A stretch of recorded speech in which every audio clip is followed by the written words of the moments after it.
क्रूर स्वभाव वाले, बहुत ही जहां दया नाम की वस्तु नहीं, ऐसे क्रूर स्वभाव वाले हाथों में हथकड़ी लिए हुए और बड़ा भारी मुद्गर, वो बड़े भयंकर, और उनके शरीर से दुर्गंध देखने से ही मलमूत्र छूट जाए, ऐसे भयंकर, और उसी को दिखाई देते जो मरणासन होता है।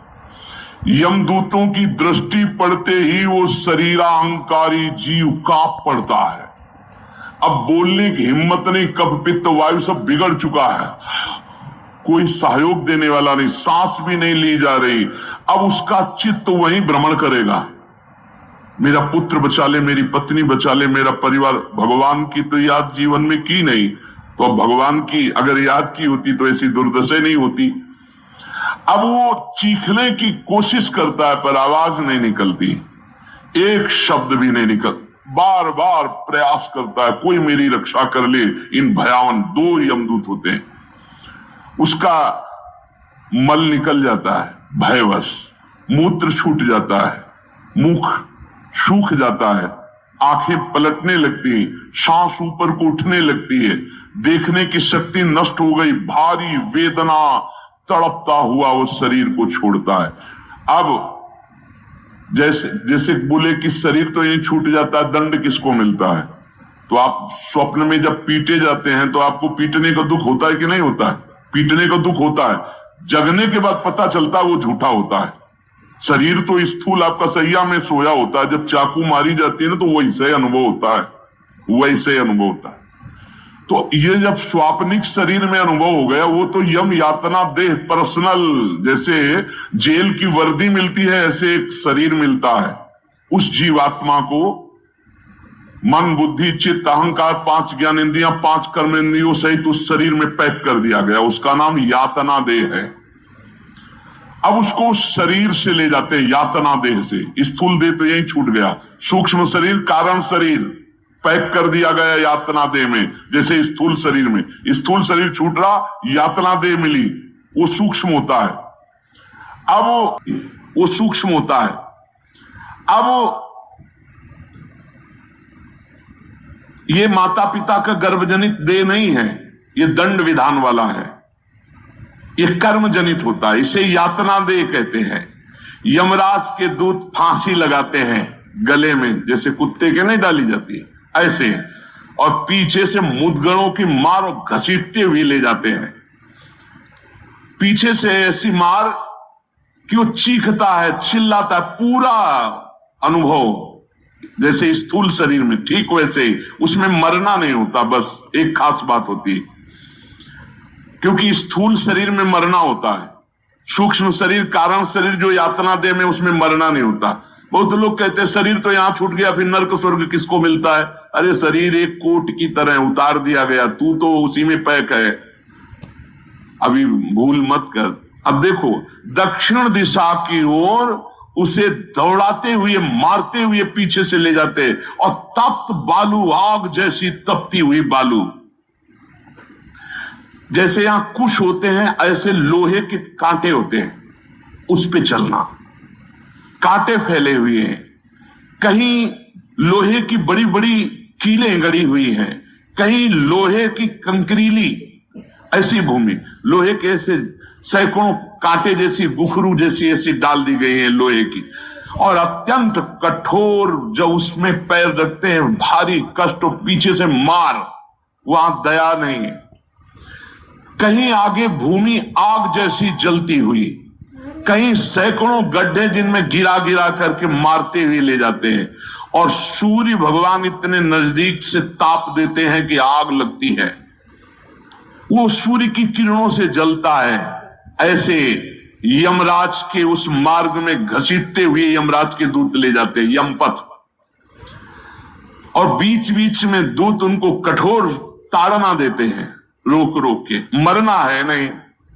जिस समय जीव को घसीट कर ले जाते हैं, सैकड़ों घुड़कियां मार, इस तरह का कष्ट हो। अभी ये ब्याज है, नरक नहीं पहुंचा, अभी तो यात्रा है, बिना किसी सवारी के यात्रा होती है 48 मिनट 2 घड़ी में। जो मनुष्य यहां छत्र दान किया है किसी को, मिश्री जी को, बिहारी जी को, गुरुजनों को, आचार्य जनों को छत्र दान किया, तो जब वो जाता है तो ऊपर के ताप से बच सकता है, उसे वही छत्र मिलेगा। और जो किसी को पूज्य जनों को पादुकाएं दान की है, फिर उसको पादुका, अगर अन्न दान किया है तो रोग के भोजन। ये मोक्ष नहीं, कल्याण नहीं, दान पुण्य से नहीं होता, ध्यान दीजिए। हाँ, उस भारी संकट के समय में तुम्हें भोजन मिल जाएगा, पौशाला खोला, पानी पिलाया तो तुम्हें पानी मिल जाएगा। और जो मूर्ख यहां आकर के ये सब नहीं किया तो जाना उसको भी यमपुरी है। भजन के बिना यमपुरी से नहीं बच सकते, दान पुण्य करके। अवश्य में भोक्तव्यम कृतम कर्म शुभा शुभम, इसीलिए समझ लो, सोचते हो कि हमने दान पुण्य कर दिया, हमारे लिए विमान आएगा परम पद का, जाना नरक ही पड़ेगा। बारी मथे घृत होए बरु सिकताते बरु तेल, बिनु हरि भजन न भवतरी या सिद्धांत पेल। भजन के बिना नहीं, इसलिए कह राधा राधा राधा। अब इस प्रकार की यात्रा, अनेक प्रकार से कष्ट भोगता हुआ पाप पीड़ित जीव धर्मराज के नगर में पहुंचा। अब वहां सेकंड के कम हिस्से में हिसाब हो जाता है। ऐसा थोड़ा क्या नाम है, कहां से लाए हो, क्या क्या किया, ऐसा नहीं, एक सेकंड के कम हिस्से में बहुत लाइन लगी हुआ। यम यातना के शरीर में भारी कष्ट भोगता हुआ जीव दाह का अनुभव करता हुआ, कांपता हुआ, भयंकर वेदना से युक्त सामने खड़ा हुआ। देखते ही निर्णय हो गया। अब वहां से उसको उसके कर्म के अनुसार नरकों में ले जाया जाता है। जिसने यहां सूर्य भगवान को प्रातः काल उठ करके जलांजलि दी है, पुत्र हैं भगवान यम, सूर्य पुत्र, जो अपने पुरखों का पिंडदान किया है, जो समय समय पर अपने पूज्य जनों को, गुरुजनों को, संतों को अपने घर में बुलाकर भोजन पवाया है, जो बुजुर्गों को तेल मालिश करके, जैसे उन्होंने हमें तेल मालिश करके पुष्ट किया, ऐसे वृद्ध माता पिता के जो चरण दबाना है, शरीर पर तेल लगाना है, उनके वस्त्र धो देना, उनको भोजन कराना है, उसको वहां थोड़ा आदर मिलता है। बैठो, खान पान, थोड़ा सुख सुविधाएं, नरक से नहीं बचोगे। भगवत भाव के बिना नरक से नहीं बचोगे।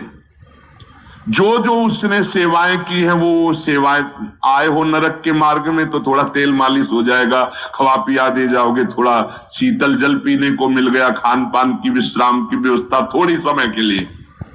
अरे इसीलिए जय श्री हरिवंश नरक गति दूर। ये जो अपने माता पिता को गाली देते हैं, जो मनमानी आचरण करते हैं ना, खूब अच्छे से तृप्त होते हैं। अब बात ये कि याद नहीं रहती ना, जैसे गर्भ की बात याद नहीं, यार गर्भ की बात याद आ जाए तो तुम भजन के सिवा कुछ नहीं करोगे। मरने की बात याद आ जाए कि पीछे जब मरे थे तो कितना कष्ट हुआ, मां के गर्भ में रहे कितना कष्ट हुआ, ऐसी जेल तो है ही नहीं मां के गर्भ जैसी। विचार करके देखो। अब वो मृतक जीव जो जो सुविधाएं दान की थी, वो उसे कुछ दिन के लिए वहां सैया मिल गई, भोजन मिल गया, विश्राम मिल गया। कुछ दिन के लिए भाई, बहुत होश में, दान पुण्य के भरोसे मत रहना। अब जब वो पुण्य खत्म हुआ उनका, तो यमदूत उनको साथ लेकर गए। 12 दिन तक उसको पुण्यों के भोग का अवसर मिलता, तभी तक 13वीं तक कहते हैं जीव को नरक की गति नहीं दी जाती। 12 दिन तक उसको होगा कोई विश्रामालय, उसमें रखा जाता है। 12 दिन तक जो पुण्य सुकृत हुए उनको भोग ले, अभी आराम कर ले, नरक आए हो। अब नरक में प्रवेश होगा 13 के बाद, तभी कहा जाता है जल्दी जल्दी 12-13 दिन खूब पुण्य कर ले, उसको दान करो आत्मा को, तो उसकी उन्नति हो जाएगी। कोई ये झूठी बातें नहीं है। और राधा नाम बोल दिया एक बार तो इसके बराबर कौन सा पुण्य होगा। यमराज के खाते में पुण्य वाला है ही नहीं ऐसा जितना राधा। अरे जाना ही नहीं पड़ेगा भैया, राधा नाम जिसकी जिह्वा से निकला अनुल्लिख्यानंतान अपि तदपराधान मधुपति। इसीलिए तो गरज कर कहते हैं, अब जिनको नरक भोगना है वो नहीं सुनेंगे भगवान नाम महिमा, भगवान नाम जप नहीं करेंगे।